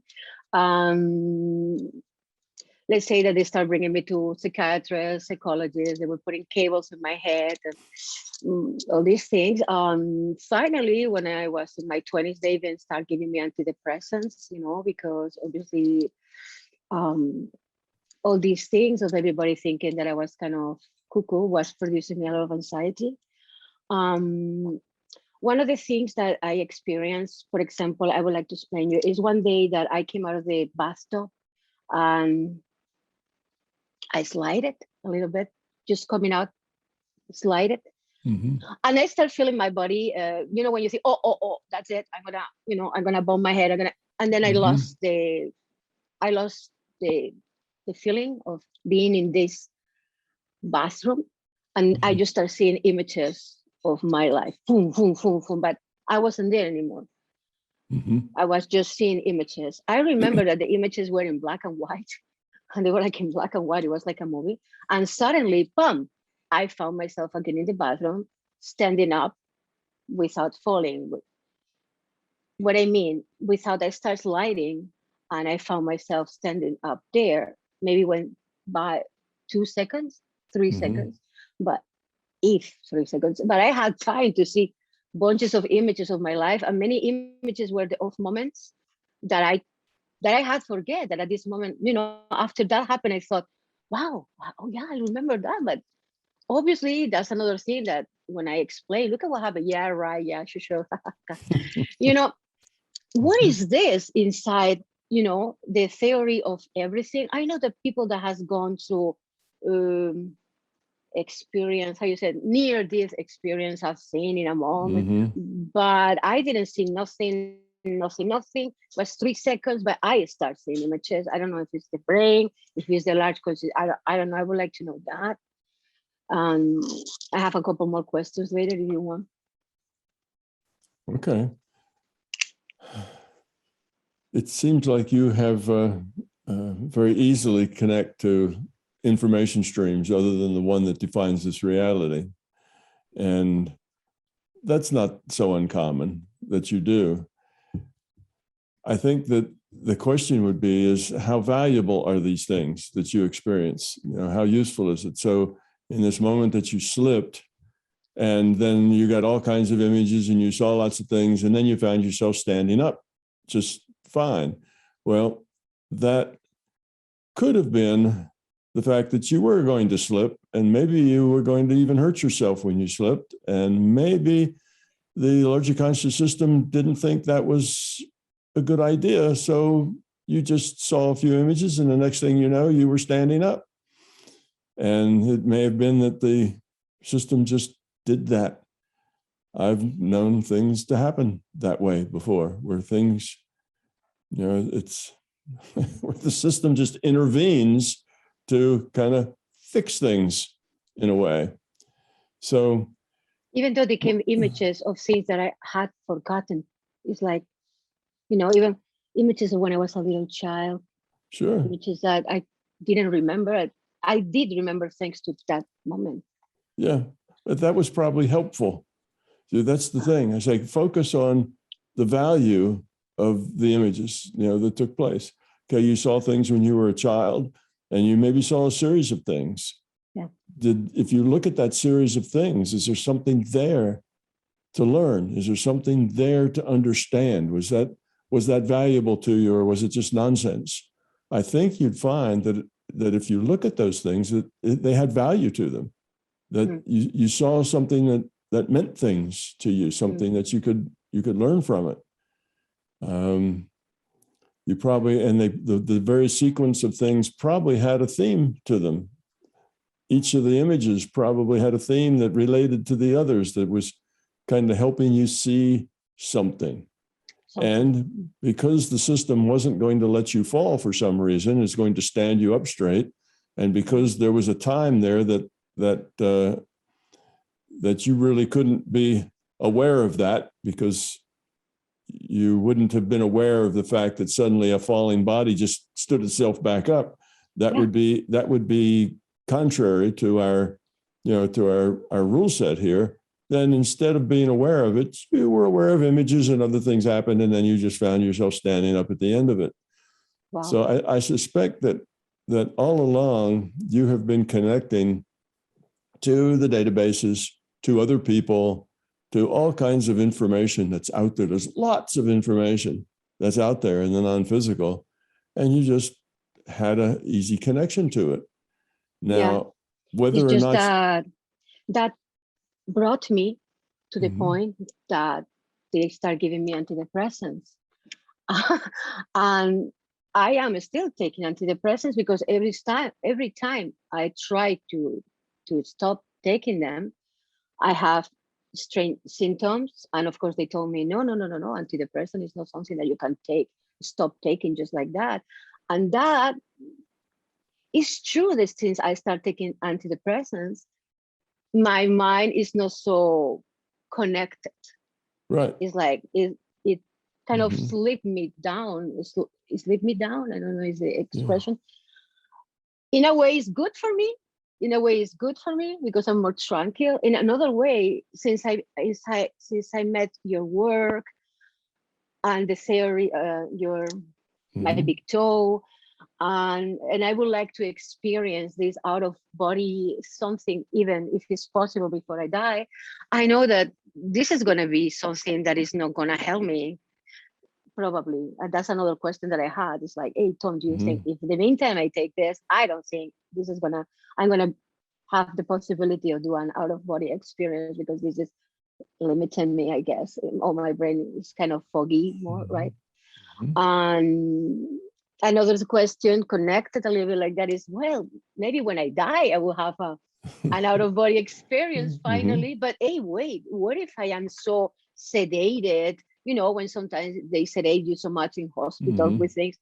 If a person is very sedated, let's say with because you have a cancer and they're giving you all these drugs, once they left the body anyway, they're gonna have out of body experience anyway. And so I would like you to tell me about that. If the antidepressant is bringing me down, and the other thing about it. What you need to do is find a balance. Find what works best for you. Now, you may find that the antidepressants are very helpful to you, or you may find that they get in the way, or you may find both. Sometimes they're helpful, and sometimes they get in the way. So you need to try to find the balance that works for you. Okay, the balance where you feel like you're optimizing your own skills, your own abilities, and your ability to work in the world with other people. So you have to balance all of that. What the medicine does when you take that antidepressant, it changes the constraints that the rule set places on the consciousness.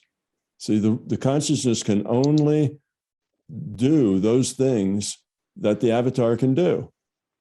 Now, when you take a medicine like that, it changes what the avatar can do.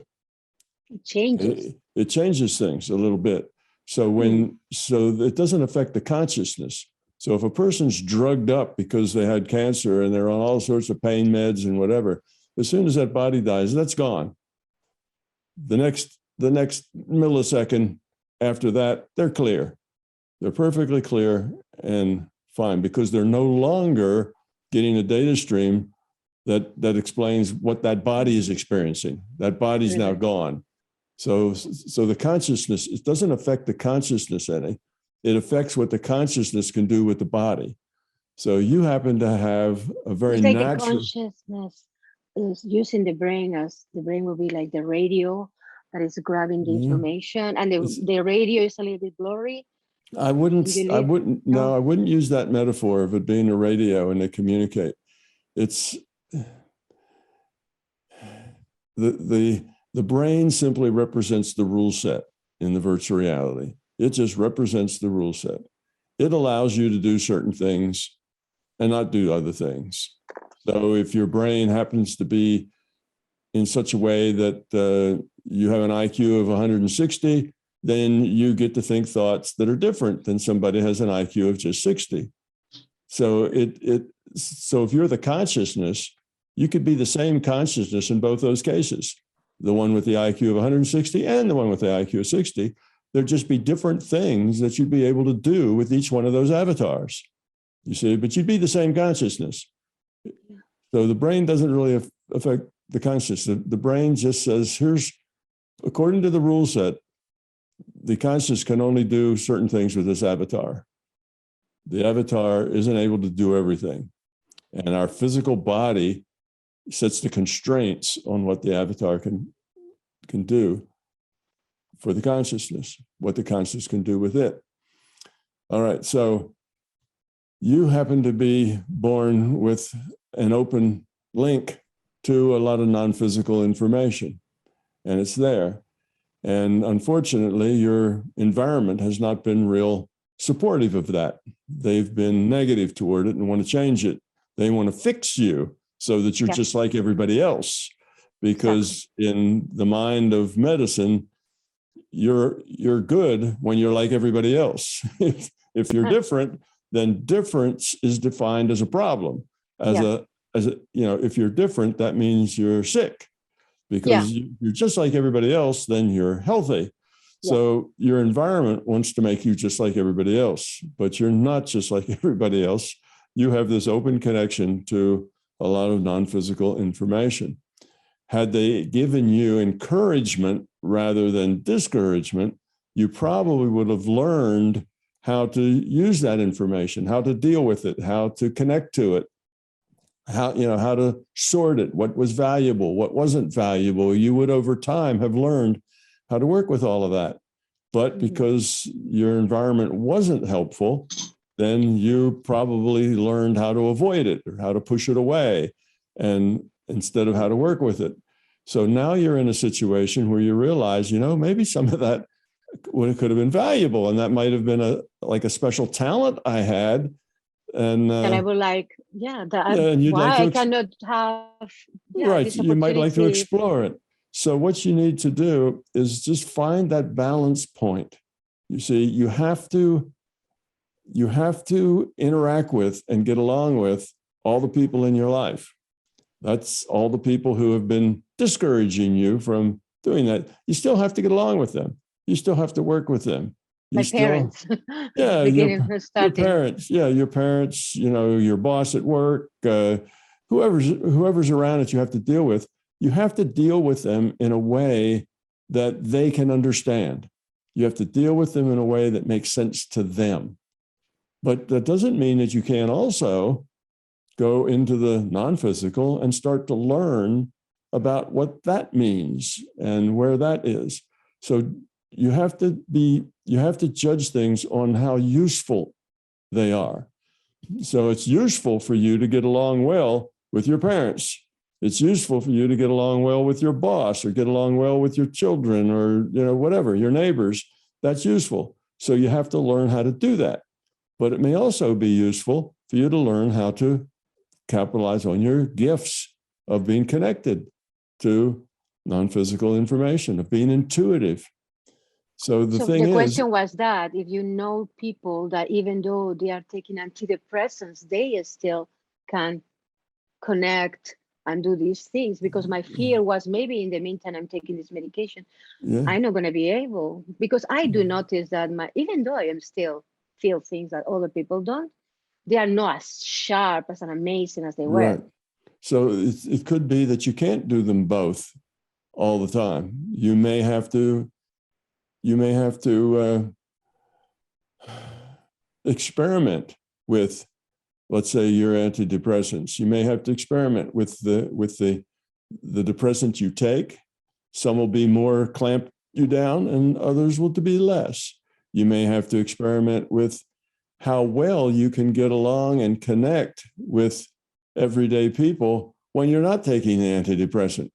If you don't take the antidepressant, are you still happy and cheerful and can connect with mom and dad and get along well or not?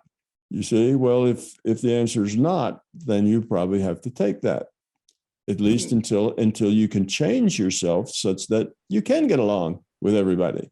So as you can work with other people in their environment, then you can learn maybe to wean yourself off the antidepressant and still work with those people in your environment and be fine with them, or maybe not. So you don't know. So you're just going to have to experiment and find the balance for you to where you can optimize both, because you don't want to throw either world away to get the other. You don't want to throw away your mental connections in order to get the everyday world with other people. And you don't want to throw away your everyday world with other people to get the connection. You want to be able to do both. And to do that, you'll have to take maybe a different antidepressant or a little less of that antidepressant and see what it does to you, until you can just find the balance where you get where you have maximized what you can get. So don't sacrifice either one. Work with both and see, just by experimenting and see. So you take a little less and see, does that still work with every day? And does it loosen up the connection? because both of them can be very valuable spaces. Yeah, because at this moment, what I'm doing very much is to get apart from everybody. You know, actually I ended living in a different continent and all. Yeah, I went as far away as I could from them. That's how I fixed the situation. Imagine, no? So yeah, and I noticed actually, you know, that it's not good for me to have a lot of interaction with them. I love them to death because they are my parents, but every time I have interaction to them, they kind of shrink my energy. It's something, and I can't help it. It's like you said, we are different souls. Who knows where they were in other lives? But seriously, I need some connection, but at the same time, I don't want to feel guilty that I cannot have too much connection. I guess that's all right, right? Yeah. So just find the balance that works best for you. Yeah. And you have to do that just trial and error. You'll just have to experiment a little bit. Yeah, just trial and error and find it. Yeah. So thank you, Tom. Thank you very much for the answer. Yeah, you're welcome. Hello, Lyle. Go ahead, please. It looks like we're running a little bit over, but Clark will be our last question, if that's all right. Sure. Okay. I don't have a question. I just wanted to say thank you to everyone, Tom, Donna, Keith, Nathan, Jamie, and all the rest of you people. Since being involved with MBT, I've realized this is my celebrate life, and you guys have all made that possible. And this is for Keith. Can you see that? I'm delayed, but anyway, he'll get it. Okay, thank you. Thank you, Lyle. We appreciate you very much. And we appreciate all of you for being part of this Patreon community. Thank you all very much for being here. Tom, did you have anything to add? Well, wasn't there one more hand up that you said was going to go? Oh, there was, and Clark disappeared. How are you doing there, Clark? Oh, I'm fine. If we're over time, it's okay. I can hold it. That's all right. No, you had your hand up. So you did have your hand up. Yeah. Thank you. Yeah, sort of like being in a store when the store closes. Go ahead, Clark. All right. Thank you very much. So, ever since I first was exposed to MBT and heard you almost 10 years ago, it's always resonated on a very deep intuitive level with me. But there's a lot of it that I have not tasted. A lot of pudding I have not tasted. Quantized time. Really, I've done some past life regression, but I wouldn't say like certainty on that.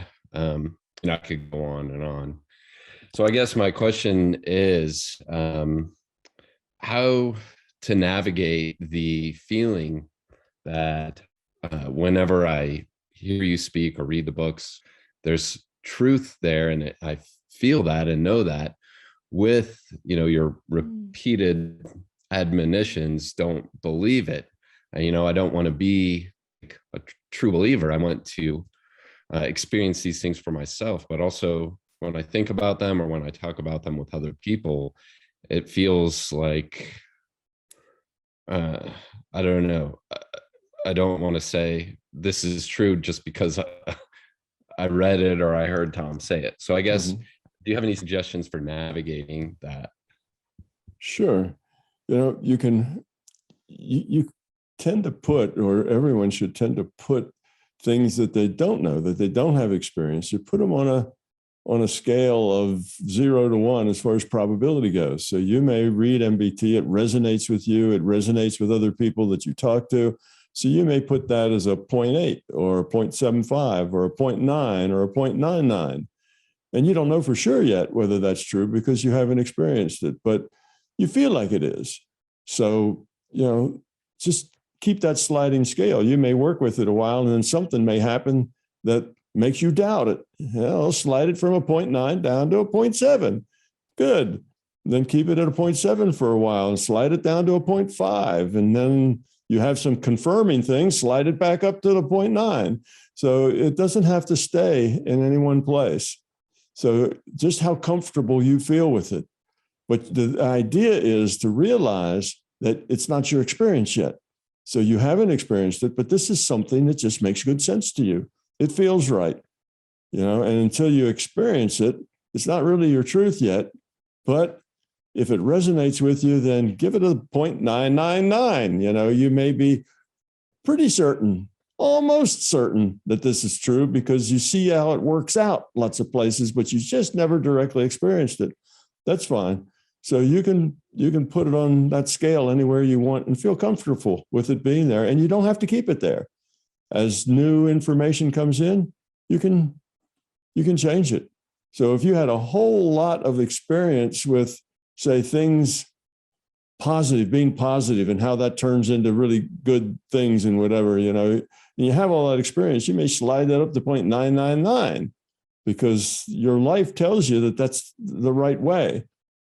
And the fact that you've never, had a paranormal experience or whatever, who cares? That's not important.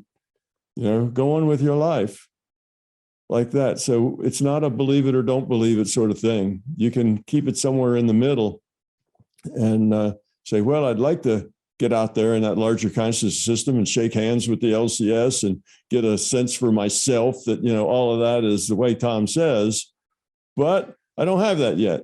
But so far, the stuff I do have seems to work out pretty good. So, you know, you slide it a little up, back again, just depends on where you are at the time. So that's the way to deal with it. Don't deal with it as, don't feel like I either have to believe it or I don't believe it, but it's a high probability or a not so high probability based on the experience I have so far.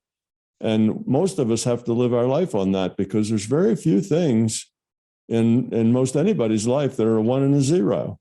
You know, there's very few things that are like that. I mean, most of the choices we make in life, should I do this? Should I do that? You know, all these things, we don't have all the information. We only have some of the information. And on that information, we stick a probability. Well, I think that's probably a good thing to do, or I'm not so sure about that. And we slide it down a little bit. So all of life is like that. We hardly ever have enough information to know for sure. Now, if you did get out of body and you did go shake hands with the LCS, then you'd say, oh, yeah, I'm sure. I've been there. I've you know, I see just how that works. But that doesn't mean that you can't be a 0.999 sure because everything else seems to point in that direction. So life is like that. Unfortunately, many people have this idea that there's only two choices, and that is to believe it or disbelieve it. If I don't believe it, then I have to disbelieve it. There's not only two choices. Those two are just the extremes. And it's probably rare that you get to those extremes. Most everything else in your life is on this sliding scale, somewhere between a 0, you know, disbelieve it, and a 1, I know it as a fact. Most of our life, we live in such complex lifestyles right now where, you know, things happen all over the world and we get information. Is that information true? Or is that just somebody's opinion, or what's going on there? We don't know. You know, we don't have the facts. We weren't there, but some people we find more credible than others, and we form opinions, and we need to have that slider on that 1 to 0 so we can change those opinions. Oh, yeah, I thought it was like that, but now I'm beginning to see maybe it's not so much like that, and slide that thing down a little bit. So if we live in that on that scale, that makes life so much easier than if we have this sense of have to believe it or not believe it. And then it's all a 1 or a 0. And life isn't like 1s and 0s. There's very few 1s and 0s in life. Thanks so much, Tom. I really appreciate you. You're welcome. Appreciate you too, Clark. I appreciate all of you. And I want to thank all of you for coming, all of you for being here, all of the wonderful questions, all the wonderful support that you guys give us, all the time you take. Thank you. Thank you very much. Thank you all. Thank you from Keith and I as well. We really do appreciate you. And as Nathan put in the chat box, I hope to see you at the special global healing next week. You'll all be getting, I think if you're all on our mailing list, and then you will be getting an invitation, a Zoom link. Okay. Thank you very much. Thank you. Bye now. Bye. Thanks, everybody. Lots of Bye. love. See you, Tom. Thank Yeah. you, Tom. Thank you, everyone. You're welcome. Thanks for your time. Bye-bye. MBT Events hope you liked this video. We now have well over 1,000 hours of free video on this user-friendly, ad-free YouTube channel. Though these videos are free to our viewers, they represent many thousands of hours in production and editing, and many thousands of dollars invested in video and audio equipment, along with the required computers and software to store and process the raw video into finished products. So far, all of this content has been funded directly out of our own pockets. Be assured, we will always continue to do what we can. It's our life, our purpose, a labor of love that we will continue to pursue as best we can. However, those pockets are not as deep as they used to be. Thus, we are now seeking to augment our resources with support from our viewers. If you find something of significant value in our videos, please consider supporting their production through our newly created Patreon account or through a one-time donation. The links are in the description below. Thank you.